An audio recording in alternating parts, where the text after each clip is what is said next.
Une deuxième usine fermera ses portes en Mauricie au cours des prochaines semaines.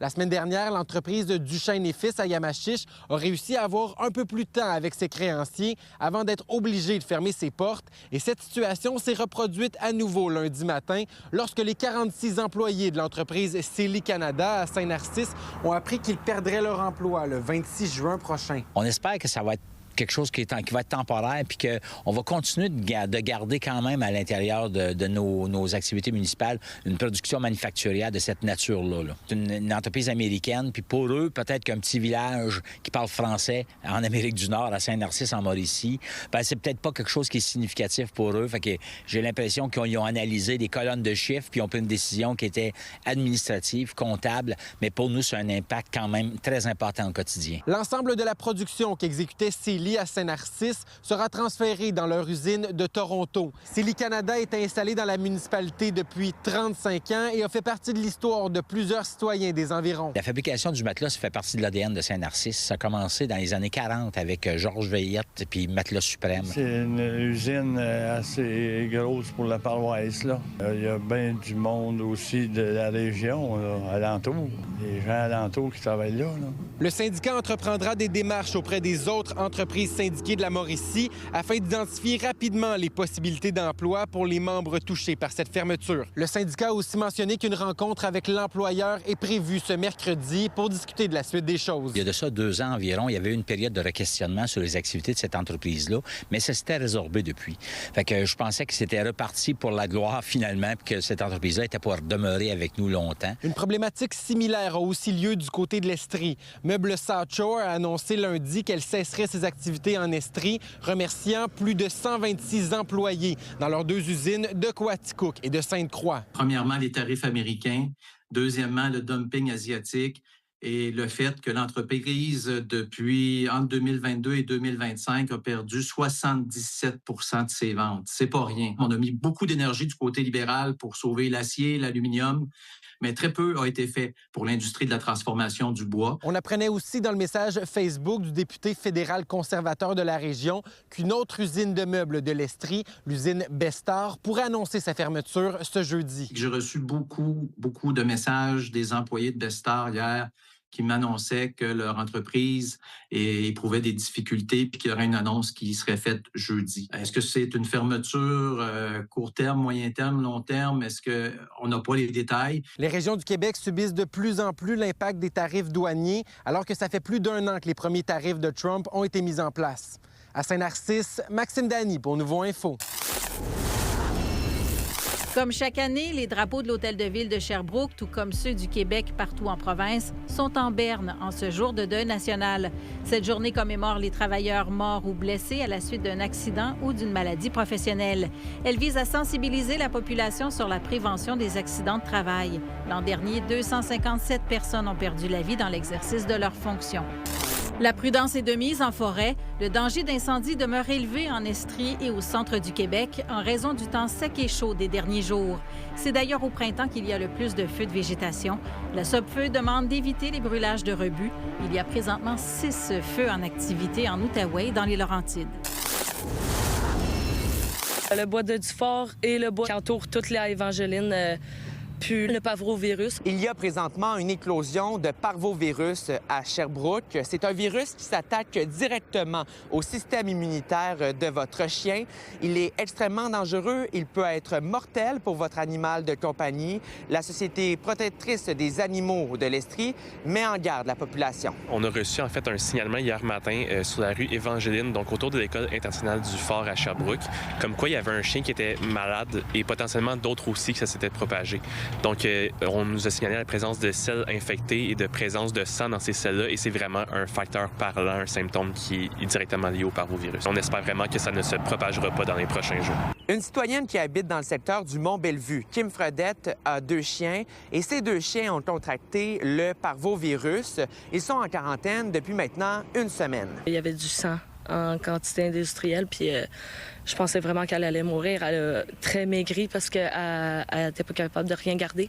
Il a fallu des antiacides, des antivomis, des probiotiques puis des antibiotiques. Puis là, ben il y a des gravoles. Ça peut être transmis par contact direct, mais c'est contact normalement avec les selles puis les autres liquides qu'on peut répandre quand on a une gastro-entérite. Puis ça dure très, très, très longtemps. C'est très résistant dans l'environnement. Bien, c'est seulement les chiens qui peuvent être affectés. Donc, les gens s'imaginent des fois que d'autres animaux peuvent être affectés comme les chats ou même les humains. C'est pas le cas. Donc, la souche canine du parvovirus est vraiment seulement pour les chiens. Et c'est vraiment dangereux potentiellement pour les chiots et les chiens seniors, donc les plus âgés. Comment vont tes chiens présentement? Ben là, Daisy, elle s'en sort, elle boit d'elle-même, elle mange d'elle-même, mais elle a encore le flux, mais il n'y a plus de sang. Fait qu'elle, elle va s'en sortir. Mais Mickey, lui, il a le flux, il n'y a pas de sang, mais il vomit tout. Il vomit tout, fait que je le garde sous eau saline avec sous-cutané. Puis c'est aux 6 heures parce que c'est un petit chien, puis c'est à petite dose. On a un vaccin super efficace.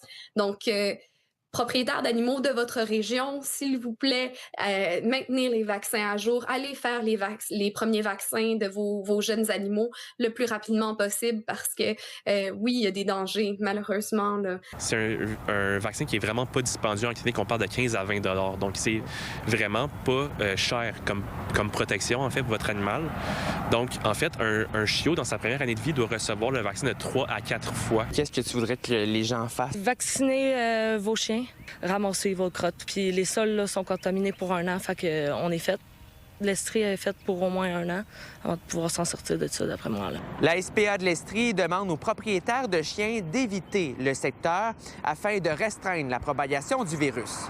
À Sherbrooke, Marc-Antoine Mailloux pour Nouveau Info. Je suis à la base de plein air André Nadeau de Sherbrooke parce que ce soir, il y a une vingtaine de chauves-souris qui étaient hébergées au refuge du zoo de Grenby qui vont être libérées. Ils sont là-dedans. C'est la remise en liberté des chauves-souris qui ont passé l'hiver au refuge pour chauves-souris du zoo de Granby. Comment ils se retrouvent là, les chauves-souris? Les chauves-souris qui viennent au refuge ont été trouvées par des citoyens, majoritairement dans leur domicile. Ça peut être au milieu de travail, dans des écoles, des églises, des centres commerciaux. Nous, quand on la reçoit, on fait un examen vétérinaire, on s'assure qu'elles ont un bon poids, qu'elles sont bien hydratées. Puis ensuite, on les met en hibernation.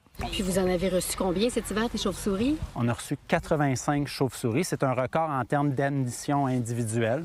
Donc, c'est une très grosse année. L'hiver s'est amorcé tôt et a été assez rude. Malheureusement, des fois, il y en a qui ont des traumas, donc des fractures. Il y en a qui arrivent, qui ont déjà épuisé beaucoup de leur réserve d'énergie en étant réveillés longtemps, en étant très stressés. Donc, des fois, il y en a qu'on ne peut pas sauver. Donc, c'est ça, ce soir, ce qu'on va faire, c'est qu'on va une par une les mettre dans la grande tente. Elles vont pouvoir se réchauffer, se pratiquer à voler. Ça fait quand même plusieurs mois qu'elles sont en hibernation. Donc, elles vont se réchauffer pendant une demi-heure, 45 minutes. Puis ensuite, on va ouvrir les portes et elles vont pouvoir retrouver la liberté. Cette année, on a un partenariat avec la ville de Sherbrooke, entre autres, dans un grand programme de conservation des insectivores aériens. Donc, d'un côté, ça comprend les chauves-souris, mais aussi tous les oiseaux qui se nourrissent d'insectes, comme les hirondelles et les martinets ramoneurs. En fait, c'est le zoo de Granby qui nous a approchés pour savoir si on voulait être partenaire dans le projet. Donc, il a approché les différentes MRC de l'Estrie et la ville de Sherbrooke. Donc, pour nous, dans la mission de la ville de conserver les milieux naturels, de s'assurer qu'ils soient en santé, c'était tout à notre honneur là, de participer, nous aussi, au projet. Donc, on s'assure d'amener, dans le fond, l'information aux citoyens. Donc, nous, on est un peu comme une courroie de transmission pour l'information, finalement, et on organise l'événement de ce soir. Les gens qui sont présents ici ce soir au parc vont pouvoir venir poser toutes les questions qu'ils veulent puis venir voir. C'est aussi ça qu'on veut faire avec le refuge à chauves-souris. C'est pas seulement de sauver toutes ces chauves-souris-là, qu'on sauve individuellement, mais c'est aussi un énorme outil de sensibilisation de la population à l'importance des chauves-souris au Québec. Si on a un petit mâle... Tu trouves ça comment qu'il y ait cette activité-là dans le parc ce soir? C'est cool. Ben, c'est vraiment cool parce que j'avais jamais vu genre autant de chauves-souris rassemblées, puis j'ai hâte de les voir s'envoler. Je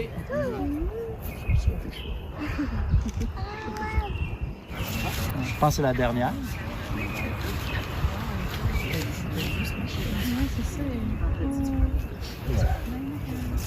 Une autre remise en liberté de chauves-souris est prévue en mai, cette fois à Granby. À Sherbrooke, Fanny Lachance-Paquette pour Nouveau Info.